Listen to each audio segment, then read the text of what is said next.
Good afternoon students. कल हमने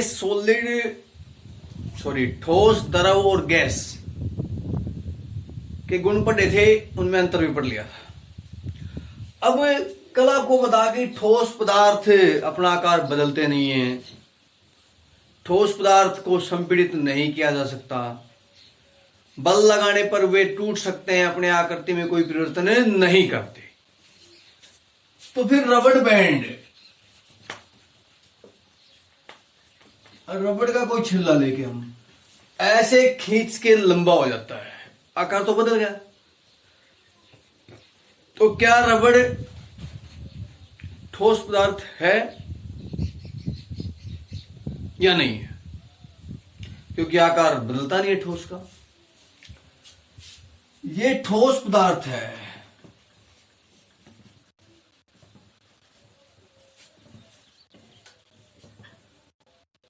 क्योंकि बल हटने पर यह वापिस अपनी स्थिति प्राप्त कर लेता है, इसलिए ठोस पदार्थ है। बल लगा रहेगा तो खींच जाएगा, लेकिन बल हटने पर तुरंत उसी स्थिति में आता है। स्प्रिंग देखो आप, लोहे का स्प्रिंग खींच लो, खींच जाएगा, लंबा हो जाएगा, लेकिन जैसे ही बल हटाएंगे वापस अपनी स्थिति में आ जाता है। तो ये ठोस पदार्थ है।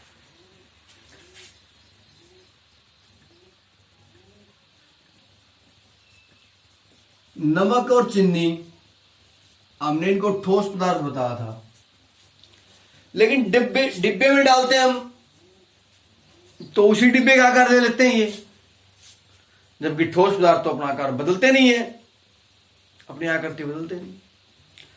फिर कैसे हुए ये ठोस?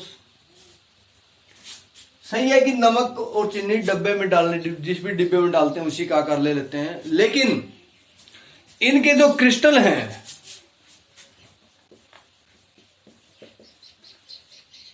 जो चीनी के दाने हैं, जो नमक के कण हैं, दाने हैं, उनका आकार तो वही रहता है। क्या बदलता है? क्या डिब्बे में चीनी के दानों का आकार अलग हो जाए, प्लेट में रखने पर अलग हो जाता है? क्या नहीं होता है, सेम रहता है। इसलिए हम कह सकते हैं ये क्या है? ठोस पदार्थ। स्पंज, स्पंज जिसको आप शाही चूस बोलते हैं,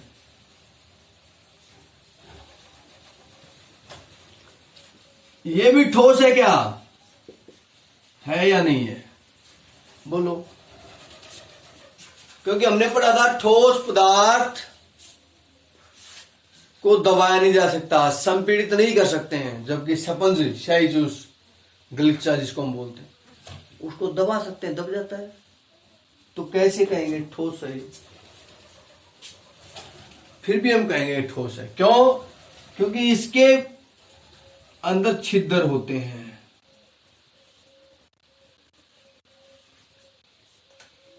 और उन छिद्रों में से दबाने पर वायु बाहर निकल जाती है, उसमें वायु भरी रहती है। छिद्रों में क्या होती है? वायु, और दबाने पर बाहर चली जाती है। वायु के कारण दबते हैं ये, न कि स्पंज दबता है। इसलिए हम कह सकते हैं स्पंज भी क्या है? ठोस पदार्थ है। तो ये कुछ डाउट थे जो बताए आपको ठोस पदार्थों के बारे में। अब द्रव और गैस के बारे में कुछ और हम पढ़ेंगे।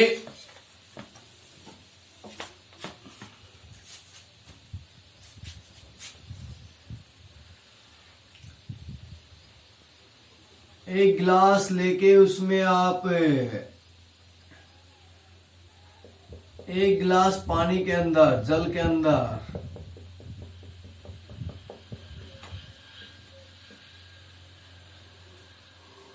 चीनी डाल दें, उसमें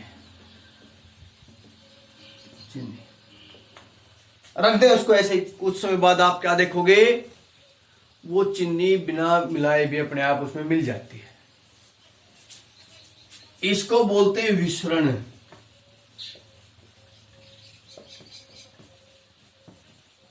एक पदार्थ का दूसरे पदार्थ में अपने आप मिलना, अपने आप मिल जाना विसरण कहलाता है।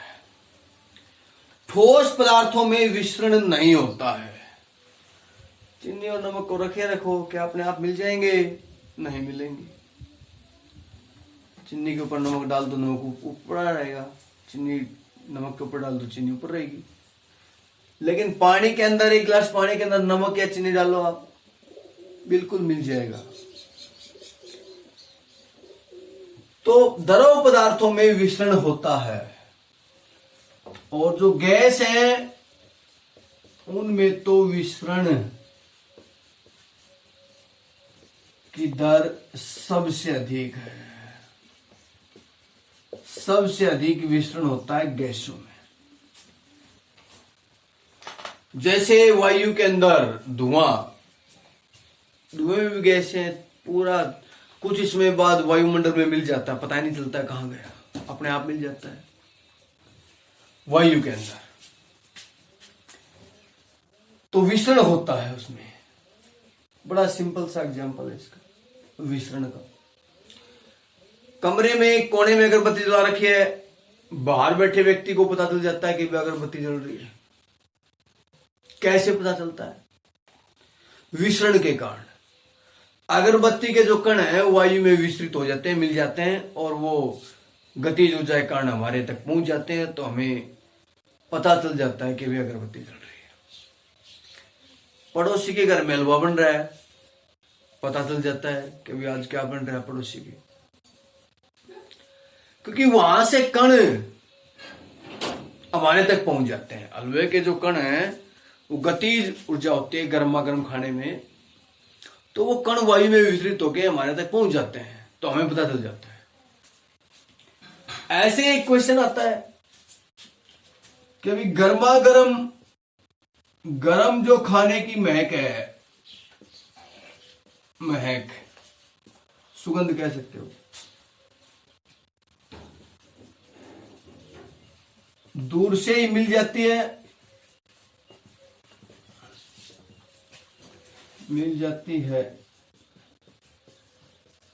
जबकि ठंडे खाने की सुगंध या महक, गंध लगा लो आप, लेने के लिए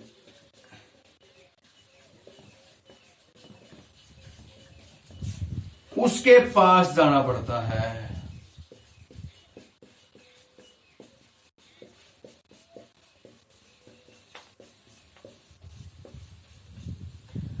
ऐसा क्यों है? सोचो इसको, ऐसा क्यों है?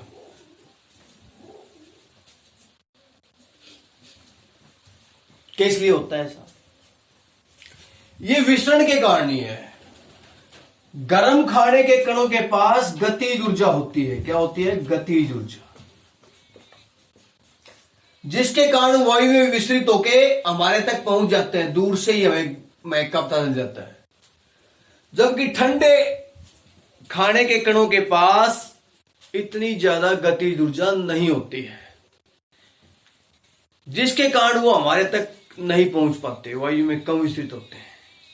इसलिए हमें उसका पता लगाने के लिए, उसकी महक लेने के लिए उसके पास जाना पड़ता है। ये कारण होता है। तो ये विसरण है। गैसों में सबसे ज्यादा विसरण होता है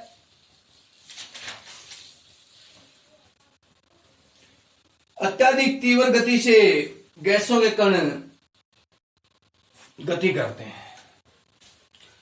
यही कारण है कि टायर ट्यूब फूल जाती है। जब हवा भरवाते हैं टायर ट्यूब में, गुब्बारे में हवा भरते हैं तो फूल जाते हैं। क्यों?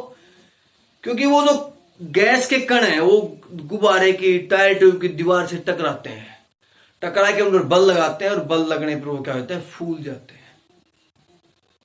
प्रेशर लगता है, दाब पड़ता है, जिस कारण वो फूल जाते हैं। तो ये था, कुछ क्वेश्चन थे, कुछ डाउट थे, कुछ विसरण के बारे में था।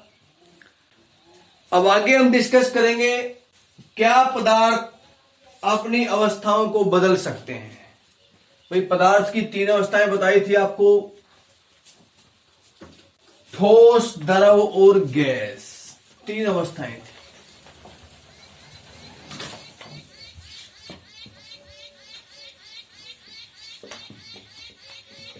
ठोस, द्रव और गैस।